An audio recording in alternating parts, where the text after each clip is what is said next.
মিরপুরের শাহালি বাজার এলাকা দীর্ঘদিন ধরেই মাদক ব্যবসার নিরাপদ আস্তানা হিসেবে পরিচিত। মাজার সংলগ্ন খোলা মাঠে দিনরাত প্রকাশ্যে চলে মাদকের বেচাকেনা।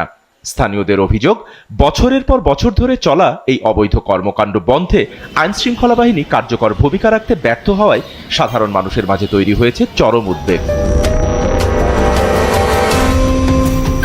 তবে সম্প্রতি এখানে মাদক বিরোধী অভিযানে নেমে প্রশংসায় ভাসছেন ঢাকা মহানগর উত্তর যুবদলের সদস্য সচিব সাজ্জাদুল মিরাজ। গত কয়েকদিন ধরে নেতাকর্মীদের সঙ্গে নিয়ে তিনি শাহালি মাজার এলাকায় অভিযান পরিচালনা করছেন।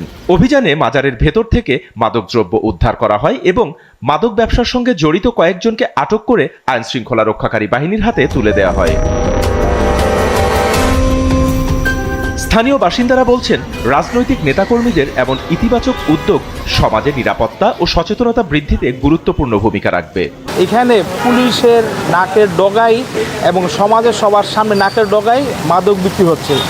এই মাদকটা বিক্রি আগে কম ছিল, এখন আরও বেশি বেড়ে গেছে। মিরাজ ভাই মিরপুরের ছেলে এই উদ্যোগটা নিছে, এর জন্য আমরা এই এলাকাবাসী সবাই তাকে জন্য সাধুবাদ জানাইছি। মাজারে ঢালে নামার সময় মনে করেন অনেক লোকরা, বাচ্চা ছেলে মেয়ে সবাই কি বলে এই গাঁজা মানে ওপেন নয়, এই লাগবো গাঁজা নেন গাঁজা নেন। মিরপুর শাহালি মাজারে মাদকের জমজমাট ব্যবসা চলে।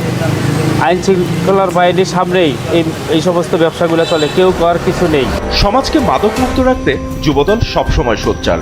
মিরপুর এলাকায় মাদকের বিরুদ্ধে এ ধরনের অভিযান ভবিষ্যতেও অব্যাহত থাকবে বলে জানান যুবদল নেতা সাজ্জাদুল মিরাজ। বিএনপি মাদক এবং সন্ত্রাসের বিরুদ্ধে জিরো টলারেন্স ঘোষণা করেছেন।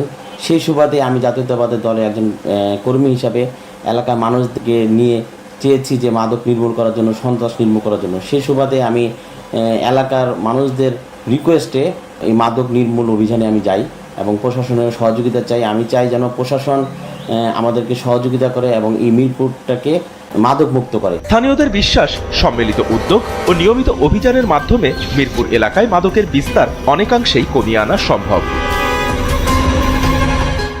SATV digital.